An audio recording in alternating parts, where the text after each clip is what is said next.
Dans cette vidéo, je vais te partager ma méthode radicale pour changer de vie et comment est-ce que tu peux faire pour finalement recréer une réalité dans les prochaines semaines, ça peut être dans les prochains mois pour certains, selon le temps qui est nécessaire, pour vraiment avoir une réalité qui est complètement différente de celle que tu as aujourd'hui. Alors, ce n'est pas quelque chose qui va être pour tout le monde parce que ça demande d'avoir du courage de passer à l'action, ça demande d'avoir du courage de marcher vers l'inconnu, de faire un pas peut-être qui est un peu difficile ou qui nous fait peur, qu'on n'a jamais eu dans notre vie. Par contre, ceux qui seront prêts à faire ça, c'est des petites méthodes que j'ai moi-même utilisées à répétition dans ma vie. Les résultats sont vraiment intéressants parce que on repart sur quelque chose qui est complètement différent. Alors, dans cette vidéo, je vais te partager différentes étapes. Je t'invite à voir celle qui t'appelle le plus. Changement radical, déjà, ça veut dire une chose très importante, ça veut dire qu'on est prêt à lâcher la personne qu'on a construit, la personne qu'on est aujourd'hui, pour finalement arriver, tu vois, à se dire à quoi ressemble ma vie idéale. L'opposé d'un changement et d'une méthode radicale de changement, c'est à quoi ça ressemble. Donc, c'est un exercice que tu as peut-être déjà entendu, mais qu'il faut vraiment prendre au sérieux. C'est moi, dans tous les moments où je me suis retrouvé à faire le point sur ma vie parce qu'il y a quelque chose qui avait craché et puis que c'était le moment de reprendre un nouveau départ, de laisser une part de moi derrière, de laisser mourir une partie de moi, finalement une forme d'identité personnelle, c'est de se dire, ok, aujourd'hui, ça ne me satisfait pas. Donc à quoi ressemble cette journée idéale que j'aimerais vivre? J'aimerais changer, j'aimerais plus d'argent, j'aimerais un partenaire qui soit plus aligné avec qui je suis, etc., etc. Ok, mais à quoi ça ressemble au quotidien? Donc l'exercice de la journée idéale, c'est simplement que tu prends une feuille, un stylo, et tu vas commencer par écrire depuis le matin jusqu'au soir à quoi ça ressemble, mais non pas sur ce que tu fais, on s'en fout de ce que tu fais, c'est comment tu te sens. Par exemple, si on prend une journée idéale, une des journées idéales que j'ai pu construire, c'est juste à titre d'exemple pour toi, pour t'aiguiller. La journée idéale, moi je la vois toujours, c'est quelque chose que je peux visualiser la veille. Donc si tu peux la visualiser la veille et la ressentir, c'est quelque chose que tu peux vivre. Ce n'est pas des actions abstraites. Parce que peut-être ce que tu veux pour ressentir une émotion particulière, on s'en fout que ce soit cette action-là. Peut-être qu'il y a une action même meilleure que tu vas découvrir en chemin. Donc ça peut ressembler par exemple à je me couche satisfait de ma journée. Parce que la journée, pour moi, commence le soir, avant de dormir. C'est ce que tu fais avant de dormir qui t'aide à bien dormir. Je suis satisfait de ma journée. Je suis rempli de gratitude pour toutes les belles personnes que j'ai rencontrées, les opportunités que j'ai eues, les discussions intéressantes et la satisfaction et le progrès que j'ai pu faire sur moi-même et sur ce sur quoi j'ai travaillé. Quand je me lève, je sais que je suis motivé et enthousiaste à l'idée de découvrir les formes surprenantes d'expérimenter la vie sur cette nouvelle journée. Je peux écouter facilement les actions qui m'appellent et les faire en premier. C'est se payer en premier d'une certaine manière. Je sais que j'ai la liberté et l'espace d'apprendre, de grandir, d'expérimenter et de rencontrer toutes les personnes et environnements dont j'ai besoin pour me sentir paisible, joyeux et heureux dans cette journée, à partir de mon propre état, dans mon cœur, connecté à l'amour que je me donne à chaque instant. Donc finalement, derrière, peu importe les personnes que je rencontre, peu importe ce qui se passe, peu importe ce que je fais, l'intention commence par rapport à comment je veux me sentir. Et si ça, on peut le voir, comme je viens de le dire, depuis la veille, tu sais comment tu veux te sentir.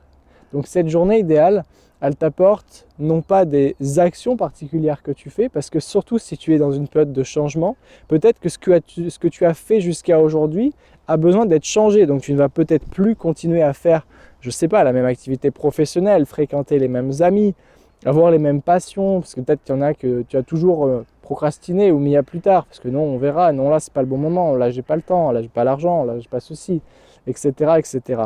Donc c'est pas l'action qui compte, c'est le ressenti par rapport à tes journées. Parce que l'unique but de chaque journée, c'est d'arriver à visualiser le soir et le matin mon objectif principal, c'est de me sentir bien et d'expérimenter la journée d'une façon qui me fasse me sentir mieux. Et si j'ai des choses qui sur le moment, ça c'est le deuxième point, ne me font pas me sentir bien, le plus important, c'est comment est-ce que je perçois ces événements et comment est-ce que je les garde à l'intérieur. Parce que le soir, quand tu repasses ta journée en revue, c'est ce que tu dis de ce qui s'est passé qui définit ce que tu gardes à l'intérieur de ce qui s'est passé. Un challenge, reformulé positivement, peut être une opportunité de croissance ou un signal d'alarme pour éviter d'aller dans une direction qui n'est pas pour toi. Donc c'est la conversation que tu as par rapport à ce qui se passe qui te permet de savoir ton expérience de ce qui se passe vraiment. Les gens ils font une tête quand ils passent et qu'ils écoutent la caméra, c'est pas grave, il fait super beau. Donc ça c'était un autre point important. Et le dernier point que j'aimerais rajouter par rapport à ça, c'est que si tu es prêt à suivre cette méthode radicale et que tu sais maintenant à quoi ressemble ta journée, tu peux t'ouvrir avec confiance à d'autres environnements, à d'autres personnes et à être guidé sur des signes qui, peut-être mentalement, paraissent irrationnels. Ça m'est régulièrement arrivé dans des moments de renaissance de demander des signes, parce que je sentais qu'il fallait que j'aille ailleurs en termes d'environnement. Pas que je suis mal là où je suis, j'adore là où je suis, j'adore Tallinn. Par exemple, ça m'est arrivé dernièrement de demander, ok, je n'arrive pas à trouver depuis le mental, c'est trop difficile, il y a trop de choix. Montre-moi où est-ce qu'il faut que j'aille. Et après, regardez ce qui arrive, une conversation, une publicité, un lieu qui revient à répétition, que tu entends, dont on te parle, que tu vois à différents endroits ou que tu vois des gens y être et tu peux t'y connecter. Et finalement, ça peut donner quelque chose comme ça. Et être clair sur ce dont on a le plus besoin d'expérimenter maintenant, ce qui est le mieux pour nous, notre croissance et notre épanouissement, c'est mieux que l'endroit très précis pour lequel on a envie mentalement d'aller parce que c'est ce qu'on aurait envie de faire. Donc il y a une partie pour moi de lâcher prise et de vraiment s'abandonner. C'est vu assez mal pour certaines personnes. C'est dit oui mais j'ai plus de contrôle sur ma vie. Non, si tu as le plein contrôle sur l'intention de comment tu veux l'expérimenter. Par contre, soit tu forces depuis le mental, et je le dis depuis le mental parce que c'est depuis notre personne, depuis notre ego, depuis la personne qu'on a créée, dont on se définit comme étant cette personne, qui va vouloir dire oui moi je veux c'est quelque chose comme ça, je veux que ça se passe comme ça, je veux que ça soit à tel endroit et là là là et là là là. Tu vois le problème, c'est que on a un champ finalement, c'est comme si on avait des œillères. On a un champ de vision limité sur se dire oui je veux ça parce que ça comme ça, parce que.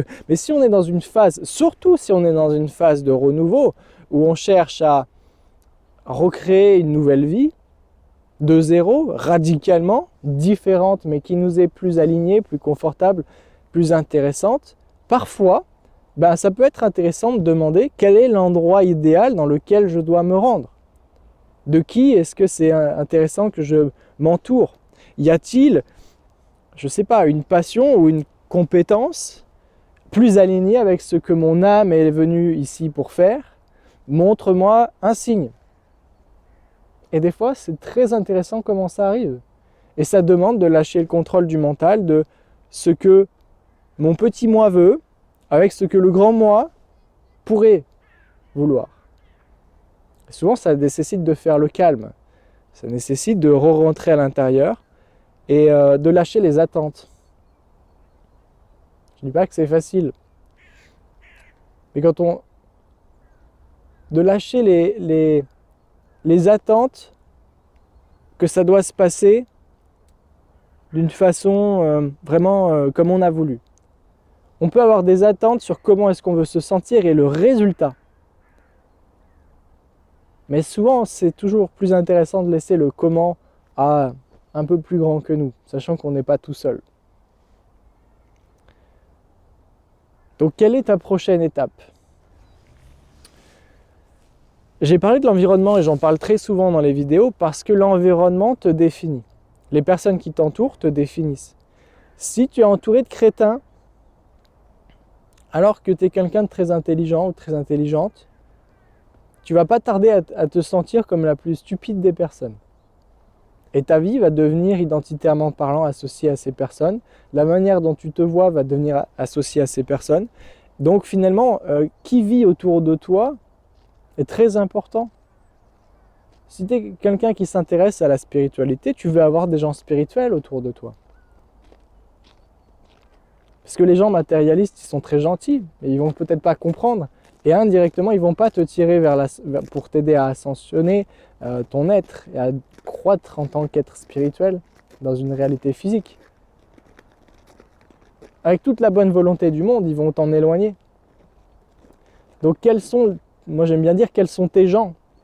Peut-être pas très français comme phrase, mais tu comprends l'idée. Quelles sont ces personnes qui doivent t'entourer? C'est pareil pour tes objectifs. Si tu veux monter un business à succès, tu veux t'entourer de personnes qui ont déjà des business à succès. Tu veux en rencontrer, tu veux leur parler, ou peut-être tu veux te faire mentorer ou coacher par eux. Si tu veux construire un couple spirituel épanoui, tu veux te connecter à des personnes qui ont déjà accompli ce couple spirituel épanoui ou qui ont un parcours avec des connaissances, un état d'être qui correspond à cette personne que tu veux devenir. Si tu veux améliorer ta santé, tu veux t'entourer de gens en bonne santé, qui sont également sensibles aux mêmes méthodes de médecine que toi. Donc des fois, souvent, changer d'environnement, se détacher de nos possessions matérielles, au moins pour un temps, ça ne veut pas dire peut-être se débarrasser de tout, ça peut peut-être se dire, si tu as une maison, parce que c'est souvent la question, par exemple, plus on arrive à avoir de possession, plus c'est dur de s'en détacher. Tu as une maison, mets-la en location. Et ouvre-toi à dire, parce que tout n'est pas permanent. Un changement radical, c'est pas parce que maintenant tu as besoin d'aller quelques semaines ou quelques mois peut-être dans un autre pays ou dans une autre région que tu vas passer toute ta vie. Tu peux peut-être si tu décides de t'installer, mais c'est-à-dire rien n'est permanent. Tu peux très bien, si tu as une maison, au lieu de dire je vends tout et puis j'y vais, ce qui peut être une solution, peut être juste je la mets à louer. Et tu pars avec une valise, ou deux maximum, et voilà. Parce que tu auras toujours de toute façon ce que tu as besoin sur place. Et tu vas là où ton cœur t'appelle, à un endroit qui t'a été donné par rapport à ta requête. Et là, il y a des changements radicaux qui peuvent se passer. Et là, il y a une croissance potentiellement exponentielle en tant que personne qui peut se passer parce qu'un nouvel environnement stimule notre esprit et notre âme à s'ouvrir. On est dans un environnement nouveau, donc par défaut insécure. Et donc on est des êtres humains qui ont besoin de sécurité. Donc d'une certaine façon, on va dans tous les cas chercher à être plus à l'affût de ce qui peut nous permettre de recréer ce cocon. La clé, c'est aussi d'avoir déjà ce cocon pour passer le stade d'urgence et d'être dans le stade d'ouverture, de réceptivité, de réception. C'est l'année pour ça, l'année du 2, on est dans vraiment le féminin, le recevoir, les partenariats, l'association, potentiellement les relations aussi. Et s'ouvrir à ça peut être s'ouvrir à simplement la prochaine étape. Peut-être que tu reviendras ou pas, mais ça fait partie des choses qui peuvent constituer un changement radical et bénéfique. Voilà, c'était tout ce que j'avais à dire. Il y aurait peut-être beaucoup plus, mais on va s'arrêter là parce que ça fait un moment qu'on parle. Si tu veux aller plus loin, justement, que tu sens que tu as besoin d'aller de façon guidée pour un nouveau départ, dans les 5 prochaines semaines, j'ai créé un programme qui s'appelle Nouveau Moi, Nouveau Soi, qui est basé sur les types d'énergie pour savoir comment est-ce que tu fonctionnes vraiment, pour mieux te connaître. Parce que redémarrer, c'est aussi redécouvrir qui l'on est vraiment, pour comprendre notre fonctionnement interne et mieux se laisser guider, mieux fonctionner, mieux répondre aux opportunités qui nous sont présentées, mieux savoir se faire confiance dans les différentes situations qu'on peut rencontrer, surtout quand on change d'environnement et qu'on prend un changement radical dans notre vie. Donc ça se trouve dans le deuxième lien dans la description. Le premier, c'est pour rejoindre la lettre privée. Tu peux aussi la rejoindre pour être tenu au courant, avoir des avantages spécifiques.